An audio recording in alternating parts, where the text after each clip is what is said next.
have the greatest job in the world, and that's working with dogs. Best in Show winner is the French Bulldog. Winston won the National Dog Show. It was amazing. It was exciting. And to have a dog to be #1 dog in this country, you have to have great nutrition.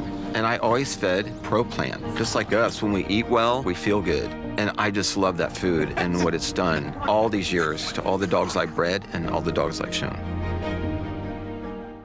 All right, welcome you guys. Welcome to Pure Dog Talk. I am your host, Laura Reeves, and I have with me today our most favorite veterinarian of all, Dr. Marty Greer. And we're gonna do kind of a interesting spin on items that we've covered before, but I think from a different perspective. And the question was posed: what are the 2 words that veterinarians hate the most? When you pick up the phone and the person says, what are those 2 words, Marty? I'm going to give you 3, and they're all 3-letter words. So I'm going to throw one into here that you weren't expecting. Wait, we talked about 2. Now you're messing me up. Yeah, but one we can't really talk about in a lot of detail. I'm just going to throw it out there. They're all 3-letter phrases. So we have GDV, which is Bloat. gastric dilatation of volvulus, bloat. We have pyometra, and it's pyo, not pyro. So it's 3 Please letters. Do not put an R in there. No, pyro is when you start something on fire. Yes. Pyo is when you have a uterine infection, and all breeders, these are the 2 things that strike fear into the heart of breeders. The third thing that strikes fear into the heart of veterinary team members is HBC, hit by car.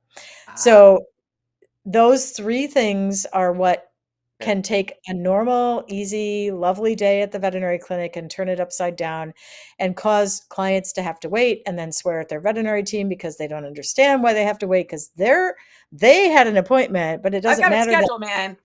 Yeah, it doesn't matter that you had an appointment, but your neighbor's dog got HBC, PYO, or GDV. So I'm just going to tell you any of those things. WTF. Okay. Exactly. And sometimes you get all 3 of those in the same day. So you're having a fine day at the veterinary clinic. I actually fine day at work. Yeah. Fine day. No, you should add in an emergency C-section. Just put it all in there. But those we have good control over. Because not an emergency one. Oh yeah, but I mean, we have that down to a science. Like we don't have to think very hard about those. The problem with HBCs is it can be anything. It can be anything from they tore a toenail to they've just blown everything to bits. So it can be such a wide thing. And so we're really not going to talk about HBC because that doesn't typically happen to someone that's a breeder or that doesn't strike. It happens to a lot of people, but I think that it does.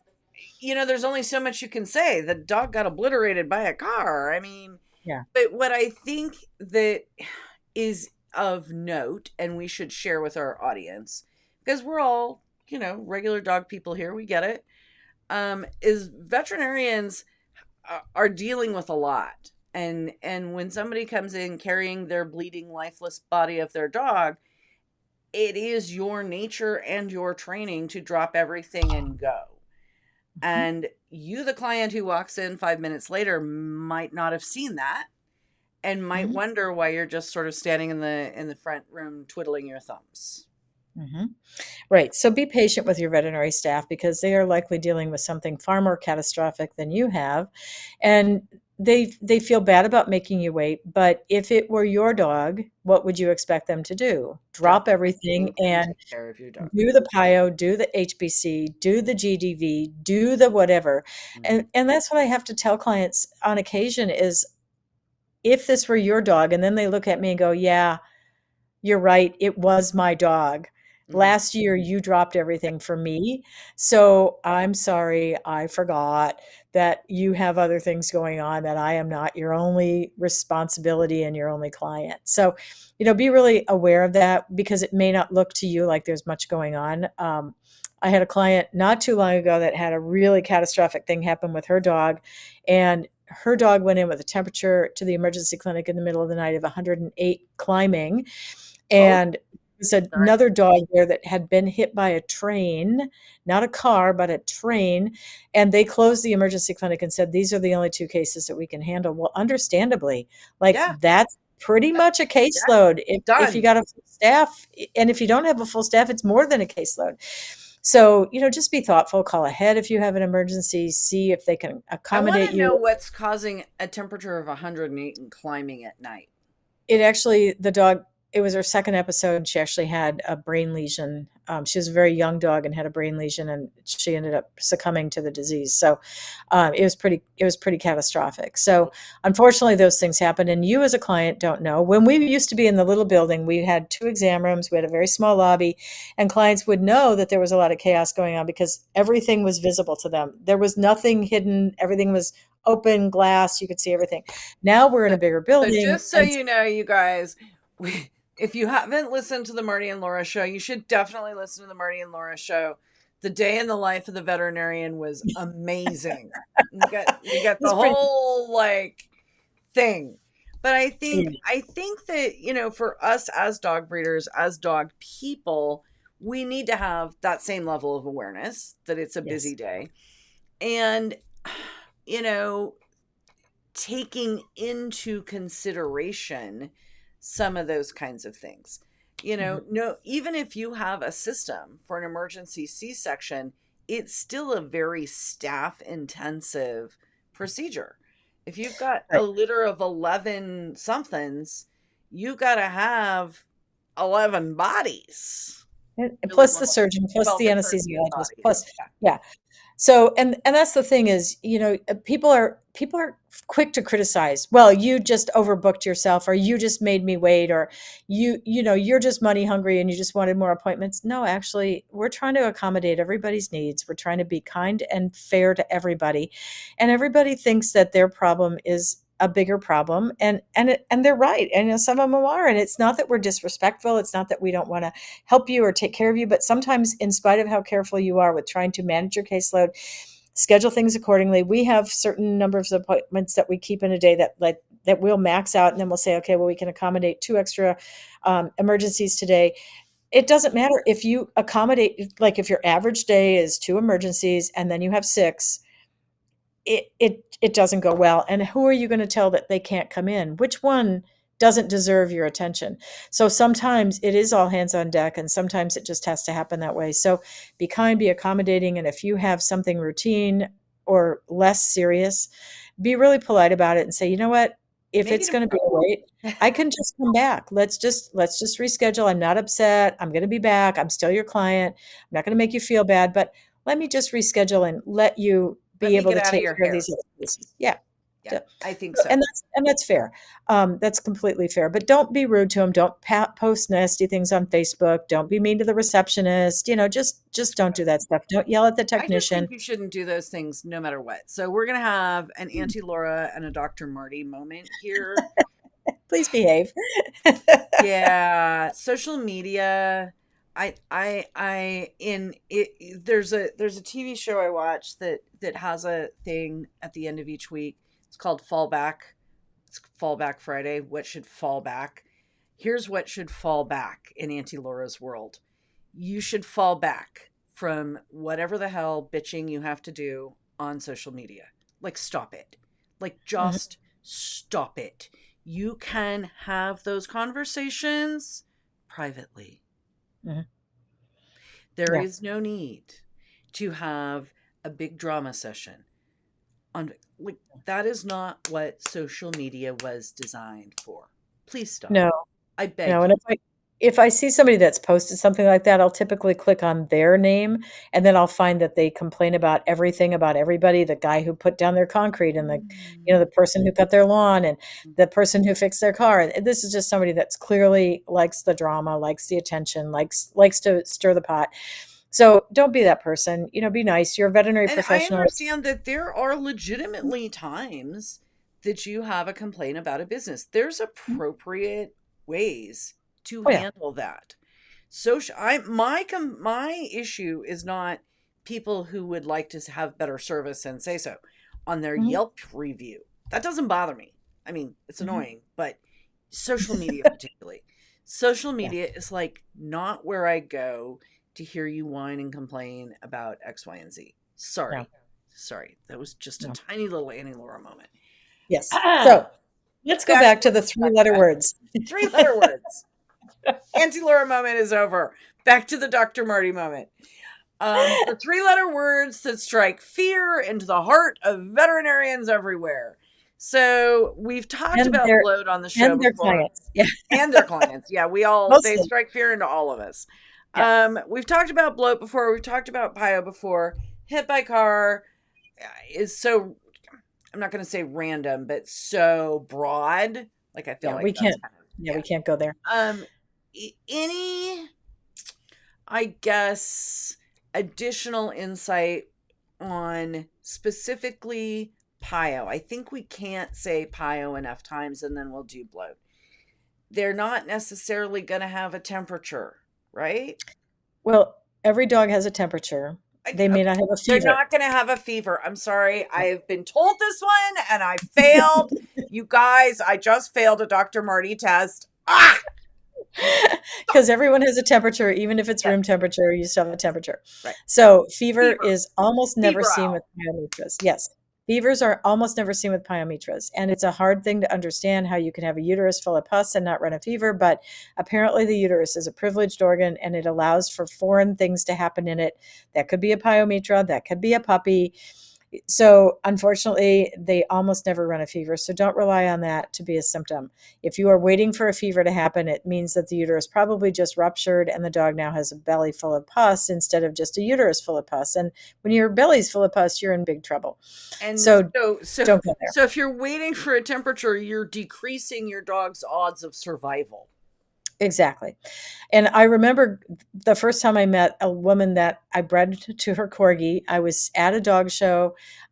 She was one of the old grand dams in the breed, and I had been told that she had a really nice young stud dog. And so I was standing at her grooming table at the dog show, waiting to talk to her. And another woman was standing there ahead of me talking to her. And she said, well, I'm staying at this hotel and I'm here for the dog show. And my roommate's dog, we think she might have a pyometra, but we took her temperature and her temperature is normal. And so it's not a pyo. And I looked at her and I said, well, they don't usually run fevers with a pyometra. And she looks at me and she says, well, who do you think you are, a vet? And I said, well, my mom thinks I am. So, okay, yeah, I think I'm a vet. And she goes, oh, I'm really sorry. I said, yeah, really, I truly am a vet. So please don't wait for that to happen. If your dog was in heat in the last 6 to 8 weeks, typically, but it can be 3 weeks to 3 months. So if your dog was recently in heat, they aren't feeling well, they're not eating well, they're perhaps drinking buckets and buckets of water, but not eating well, maybe vomiting, maybe have a vaginal discharge, maybe not. Do not wait for a fever. And again, this is where imaging comes in. Like with a bloat, we're going to take an x-ray. With an pyometra, we're going to want to do an ultrasound, because an x-ray for a pyometra, it's very hard to tell. Yeah. It's hard to see the uterus, and a uterus that's pregnant at under 40 days can look just like a pyometra. And so you don't want to have a mistake that you undervalued the fact that this dog may have been pregnant. So ultrasound is always going to be your best bet. So you call your vet, you make an appointment, you go in. If it's overnight or over the weekend, you go to the emergency clinic. They ultrasound the dog. They say, yes, there's fluid in the uterus. This is not normal. And then oftentimes they'll do blood work, and most of the time the white blood cell count is high, but I've seen white blood cell counts very, very low with the pyometra, because all the white blood cells are rushing to the uterus to try and fix the problem, or it's just gigantically sky high, like over 100,000. And that you think, like, does the dog have lymphoma or something else going on? But it's just that the body is responding that way. So again, you can't count on the white count exclusively. It's usually above 20,000, but I've seen it 3,000. So your primary diagnostic is the ultrasound. Yep. And so now I have a question for you. My Chihuahua pyoed a while back, and I almost missed it because pyo is not a verb. Sorry. This is I'm getting in so much trouble today, you guys. I have people call and say, my bitch pyoed last year. I am afraid my bitch is pyoing. Pyo is not a verb. Pyo is a noun. See, so now we have another one of Marty's pet peeves that I have tripped over like a freaking, like a booby trap. I'm sorry. It's a booby I'm trap. getting judgmental. I am so much trouble. Anyway, um, the Chihuahua bitch had a pile, and I almost missed it because she's little, and Mhm. I'd been gone, and she's retired, and Kim feeds her, and he always feeds her more than he's supposed to. So I just thought she was getting fat, Yeah. and she doesn't do much anyway. I mean, she's old, she sleeps all day, and I literally had nothing, no. And then in a weird turn of events, I had to come home from a trip. Anyway, and Kim says to me, Puffball didn't eat her breakfast. I'm like, she's dying. She needs to go to the vet right now. Mm. And that was what it was. But that was the first meal she had missed, because if she had missed the one before that, I'd have said she was dying and she had to go to the veterinarian. What do you do with a picky eater? What's your telltale, like, go to, if you have a dog that barely eats anyway, like this Chihuahua, if she's not eating, she's already dead, sort of thing. Right, and that's tricky because some dogs, after they've been in heat, they go through a false pregnancy. They Right, often don't right, eat really well. right. If you've bred her, the most reliable sign of pregnancy in the bitch between the Just third they and quit fifth week eating. is a loss of appetite. Yeah. So it can be very difficult to tell. So this is where you just trot your little body into the vet clinic. You hopefully have a veterinarian that has an ultrasound machine and knows how to use it, because having it and using it are two different things. So essentially, you just have to go in, and a very early pregnancy doesn't always look much like a pregnancy. It can be, at 3 weeks, 3.5 weeks, there's not a lot of fetal development. So it can be really hard to tell. But if you put the probe on the dog and there's a lot of fluid in the uterus and the dog was bred 3 weeks ago, that's a pyometra. Okay. So again, you can't count on a progesterone test to tell you, because the progesterone goes up and stays up whether they're pregnant or not after a Mhm, heat cycle. The mhm. white count doesn't always go up. I've seen white counts go up with normal pregnancies, and low white counts. I had a dog not too long ago that almost died from a pyometra that had a white count of 3,000. So you can get all these variables. So there's Mhm. not anything that's absolute. There's guidelines, but there's not absolutes. So basically, work with a veterinarian that you trust, they trust you, and know what your breeding schedule is. Write this stuff down. If you bred her, if you knew she started a heat cycle, put it on your calendar, in your phone, do something. Because when you go to the vet and they say, well, when was she in heat last? I don't want you to go, let's see. I think we went to the amusement park on Thursday, 3 weeks. No, your veterinarian doesn't want to hear this stuff. Look at your calendar, write it down, put it in your phone, do whatever you have to do to keep track of this stuff, because those are really essential pieces of information to have a good history. Yeah. So do those things for your vet. Watch their appetite, watch their water consumption. If they're drinking a lot, not eating well, you have a pretty good chance that it's a pyometra. And if they have vaginal discharge, it's a pyometra until Right. proven otherwise. Okay, so here's another one. How do I say it's a pyometra? It's not a vaginitis or Mhm. a UTI. Yeah, again, it can require some diagnostics to know that. I never do a cystocentesis where we collect urine from the bladder on a dog that I suspect might have a pyometra, because you don't want to lacerate the uterus with a needle. We do lots and lots and lots of cystocentesis in our practice, but not if I think it might be a pyometra. And there are two kinds of pyometra. There's a closed cervix pyometra and an open cervix pyometra. Open cervix is pretty easy. I have clients that come in and they say, I don't know what happened, but it smells like she died and there's all this stuff coming out. Yeah, Mhm. that's an open cervix That's pyometra. obvious. They come in with pyometra written across their forehead, Yeah, PYO, it's right yeah, up there. yeah. But if you come in with a closed cervix, it can be really tricky, and you can still medically manage a closed cervix pyometra in spite of what some people will tell you. You Yes. can very effectively manage closed cervix pyometras. I have done it many, many times. It works quite well. You have to be a little bit more cautious than you do with an open cervix pyometra, and we're not going to get into all the gory details of it. There's a lot of good information in the Kennel Reproduction and Neonatology book if you need to have the nitty-gritty details of it. But just be aware that closed cervix pyometras can still be treated medically, and typically I will start these dogs on the appropriate prostaglandins, and I will almost be able to set my watch to it. If I start the first injection of prostaglandins at 8:20 in the morning, Mhm. by 8:20 the next morning that cervix had better be open and a big gush of things starting to happen, or I'm going to be concerned about having to take that dog to surgery. But Mhm. it can take exactly, like, I will tell clients, 24 hours and 1 minute from now, Mm-hmm. I expect a gush, and I'll go back and look at the dog and I'll be like, "Yep, there it is." It So is. it can be very, very dramatic, and very consistent, but talk to your veterinarian about medical management. If this is a female that's been in your breeding program that has value and she's still young enough to have another litter, or that she is a high risk surgical procedure and sometimes stabilizing them with prostaglandins and other antibiotics and other drugs can be a better choice of treatments than to just go to surgery. I literally just had a dog a couple of months ago that came in. She went to the emergency clinic over the weekend. They diagnosed her with the pyometra. She came in to see me on Monday. Her platelet count was so low that she was a high risk surgery. She would have bled to death if she'd gone to surgery. And I said, okay, we cannot take this dog to surgery. We can manage her medically. She got sicker before she got better, but within 24 hours of starting to get better, her blood work started to improve. Within a week, we were able to take her to surgery because her platelet count was fine. But if we'd taken her to surgery, if the emergency clinic had taken her to Right. That surgery, was what was platelet count so my low, she would chihuahua. have bled to death. Yeah. That was the chihuahua. They had to, and of course I was out of town and it was this whole thing, but yes, they had to do a great deal to get her managed Right. before, for like almost a week, I think. Quite a good amount of time. Because I mean, you're Yeah. talking, it was about a 5 pound dog, Right. right? And this Chihuahua wasn't. This was a was 105-pound dog, but uh, they can be any size, yeah, and those are the things right, that can happen. right. So Um, again, work with a veterinarian that's willing to work with you, that knows how to manage these dogs.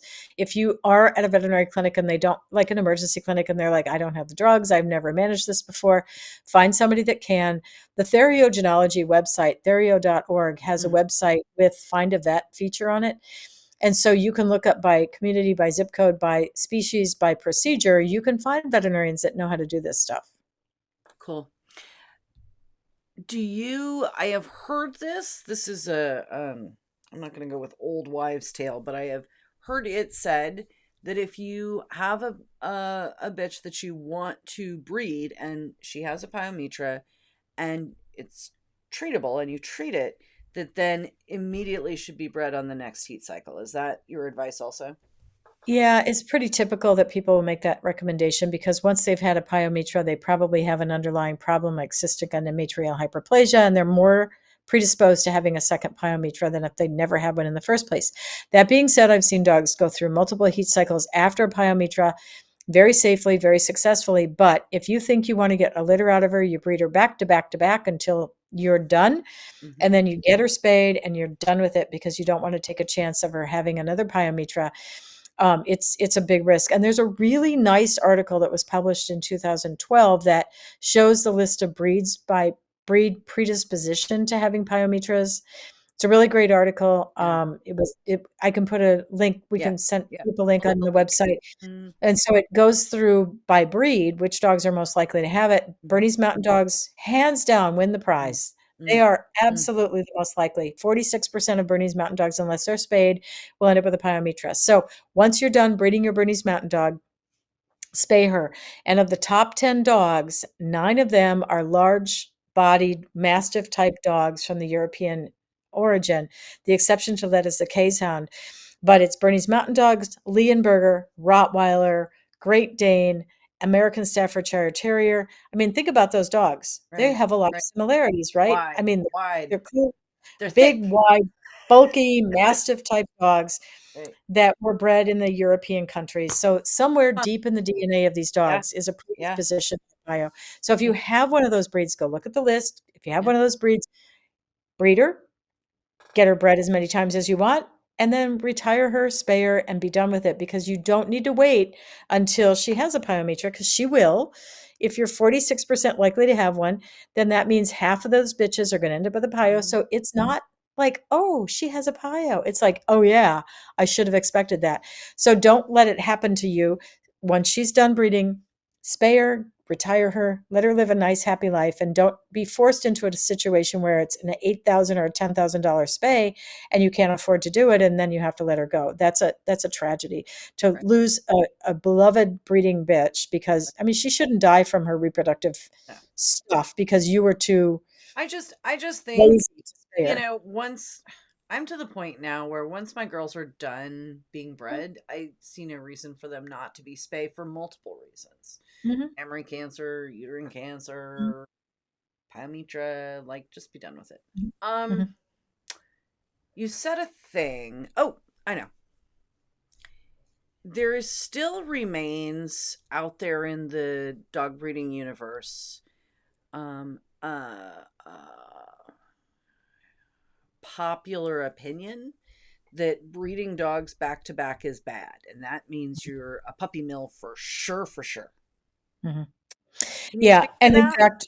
in fact, somebody just contacted me about their breed club, because their code of ethics says that you should not breed back to back, and I think we need to change that. I don't Okay. think we have anything published in the literature, but the general consensus among the veterinarians who do a lot of reproductive work is you're better off a pregnant uterus is a healthier uterus, you're better off to breed her when she's young, get nice big litters out of her. Don't wait until she's 8 years old and then try to breed her for the first time. Don't wait until she's at a pyometra. Mhm. Get her bred, get the number of litters out of her that you want. Now, I typically do 2 and then skip a heat and then do 2 more if I'm gonna breed her more than twice. And that's my personal opinion because Russ Kelly, when he was at the IMS and Eukanuba Company, did some research and it found that it took 8 months for a bitch to nutritionally get back to the plane that she was at after a litter. So, from a uterine health perspective, you want to breed back to back. From a nutritional perspective, and the nutrition, of course, is really important for the Mhm. ability of those puppies to grow and develop and all that stuff, is the bitch needs time to recover in between. So feed her a really good diet and then give her 1 litter off, 1 cycle off, and then breed her back to back again, and then be done with it. So if you want 4 litters out of her, 2 on, 1 off, 2 on, and then you're done. And so I kind of did it the other way. Typically, I would show a bitch, finish her, breed her, show her, and then breed her back to back for her last two. Mhm. Um, if I was trying to fit all the things, right, either whether it was show her or do her field work or whatever, get a litter. So you've got something no matter what, come hell or high water, and then get through all the rest of it. And then if you're going to get another litter or two, do it after that. Right, and we see too many bitches that are career girls. They've gone out, they've been on the road, they've had a very I always successful do one career. first. Always do one first. Yep. Show career, performance career, whatever. Well, what's the point of showing or performing Mhm. field trial or agility or whatever your performance event happens to be? What's the point of doing all that on a dog that should be contributing genes to the gene pool and then never getting a litter out of her? It's kind of, it's kind of a shame to see that happen. And I see way too many people do that, or they'll breed her once and they'll say, well, I'm gonna get a puppy. I'm going to keep a puppy out of the next litter, and then there's never a next litter. So, don't I overlook I the fact. learned my lesson. I had a very very early on in my dog show time. I had a very very fancy and successful bitch, and I showed her. She won all the stuff, and then because that was in my mind, right? You show them, and then you retire them, and then you breed them, right? So I bred her 4 times. I got 2 litters, and lost one in a tragic way, and had a resorption on another one, and then the final time she had the litter, she had a torsioned uterine horn, and I'm just like I can't. So I Mhm. really have become a very firm believer in the finish them, breed them, show them, breed them again if you're going to do that. Yep. Yep. And I've got a bitch right now of my own. She's 12. She's a Danish Swedish farm dog. She had 4 litters. She looks fantastic at Mhm. 12. She's She fit. I She mean, doesn't. you can do that with those you and you little dogs. Like we can't do that in my world. Yeah, but she's a dog that doesn't have a lot of coat to cover up that she had nipples. I mean, you can see that Yeah, she was a brood bitch, yeah. but she's not saggy, baggy, all stretched out. She doesn't Right. have coat to cover it up. And, expect that the judges, it's a breeding dog. Mhm. What's the point of an AKC event if it's Yeah, not to produce and to show what your genetics can do? yeah. So I think judges need to be really forgiving Mhm, about that. And I've actually shown bitches of my own that are bred. mhm. They're not bred in far enough to look overweight, Right. but, And there are people who, as soon as they breed their bitch, they won't leave the house. They won't I take know. her anywhere. They won't take I another dog the anywhere. one Spinoni bitch went best opposite at the national at like, Pregnant. I don't know, 3 or 4 weeks pregnant. She Yeah. looks really amazing. Yeah. But I have people that are like, "Oh, I would never leave the house with my dog." And I'm like, "Well, were you ever pregnant?" "Well, yeah. I had 3 kids." "Okay, did you stay home for 9 months every time that you got pregnant? Did you stay home the entire pregnancy?" "Well, of course not." Well, our dogs, they if you have them current on their vaccinations and you have good preventives and all the stuff you're supposed to do, they should be able to go out and live a normal life. Should you walk through a parvo puddle? Of course not. But, let's use some good common sense. But I don't see any reason that you can't continue to have these dogs part of a breeding program and part of a show program. I go to work every day. What do I do at work? I'm a veterinarian. Am I around dogs that are sick? Yes, yes. But I'm smart about it. If I think I was around a dog with parvo or a dog that I think might have herpes, I go home, I drop clothes, I shower, and Run then I touch. naked through the house. Yes, indeed. Well, you have to have your house close enough with your dressing area and your shower are close, because we don't wanna drop trowel, but, you gotta do what you gotta do, man, so be smart about it, wear shoes that like, I wear Crocs, I can throw those in my washing machine, but note to the wise, don't put them in the dryer because they shrink into little elf shoes. So, be smart about it, but don't be so Don't crazy wear that you Crocs. That's the no, important part. Be yeah, smart. Do not wear Crocs. no, This is a new Crocs are very slogan. washable. I can wash my So Crocs, are I can't kids, for wash Christ's my sake, other. and they're not ugly. Come on, man. You're killing me. Okay. Oh my God. All right. So that's the thing about it. The 3 words that strike fear in everyone's heart: PIOM, GDV, HBC. We spent a lot of time on PIO. We've done bloat. We actually just did another refresher session on the Marty and Laura show on bloat. So if you guys need to get a refresher there, you should drop by the Marty and Laura show and check it out. Also, make sure that you have caught up on the website. We have the pedigrees to pop seminars coming up. We're really excited. We have one in Hawaii if you wanted to take a little vacation right after Labor Day. I'm just saying. And then we also have one in Wisconsin. So puredogtalk.com events has the information on those, and we are super, super, super looking forward to this series of seminars that is essentially everything from how to select your foundation bitch to getting your puppies headed down the road with a good contract. So, Yeah. And there's gonna be I can almost guarantee you, this is my goal at every time I speak is to say, I don't care how many years of breeding experience you have, I'm gonna let you leave here with at least one little nugget of something that you're gonna go, "What? Really?" Because we have such Laura and I have a pretty broad understanding of this whole field.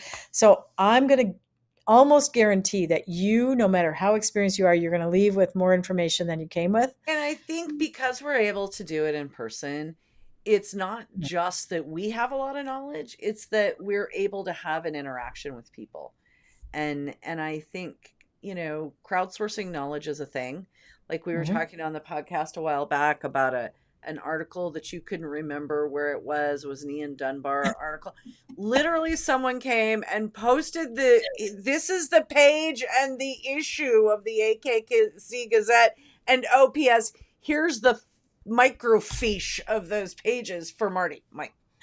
I Okay, was so man. excited. I I was so excited I when that love came that. through. But sharing that information, I mean, I get stuff from Marty, I get stuff from the people in the audience, and that community is a big piece of what we're building also.